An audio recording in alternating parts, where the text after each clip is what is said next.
വിശ്വാസ അടിമകളായിട്ട് ഈ നാട്ടിൽ തല്ലാനും കൊല്ലാനും പരസ്പരം വേർതിരിപ്പിക്കാൻ വേണ്ടി നടക്കുന്ന പൊതുശല്യങ്ങൾ കേൾക്കാനുള്ള ഒരു പ്രതികരണമാണ്. അതും വീൽ ചെയറിലായിപ്പോയ ഒരു കുട്ടിയുടെ പ്രതികരണം. ഏഷ്യാനെറ്റ് ക്യാമ്പസിൽ നിന്ന് സംപ്രേഷണം ചെയ്തിരിക്കുന്ന ഒരു പ്രതികരണമാണ്. ജന്മന ഡിസേബിൾഡ് ആയിട്ടുള്ള ഒരു കുട്ടി, അവളുടെ ഉൾക്കാഴ്ചയാണ്.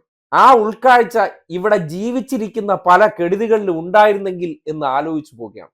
കാര്യം, ദൈവത്തിന്റെയും മതത്തിന്റെയും വിശ്വാസത്തിന്റെയും പേരിൽ മനുഷ്യനെ തമ്മിൽ തല്ലിക്കുന്നു, മനുഷ്യനെ അകറ്റുന്നു, മനുഷ്യന്റെ ജീവിക്കാനുള്ള സ്വാതന്ത്ര്യത്തെ തകർക്കുന്നു, ഭക്ഷണം കഴിക്കാൻ, വസ്ത്രം ധരിക്കാൻ, എന്തിനേറെ പറയുന്നു, സഞ്ചാര സ്വാതന്ത്ര്യത്തെ പോലും തകർക്കാൻ നടക്കുന്ന ഈ നാട്ടിലെ മത അടിമകളും വിശ്വാസ അടിമകളുമായിട്ടുള്ള സകലമാന കെടുതികൾക്കും കേട്ടിട്ട് കുറച്ചെങ്കിലും വകതിരിവ് വന്നോട്ടെ എന്ന് ആലോചിച്ചു പോയ ഒരു പ്രതികരണമാണ്. ഇപ്പൊ എന്നെ സംബന്ധിച്ച് ആദ്യമൊക്കെ ഞാൻ ഭയങ്കര ഭക്തയായിരുന്നു.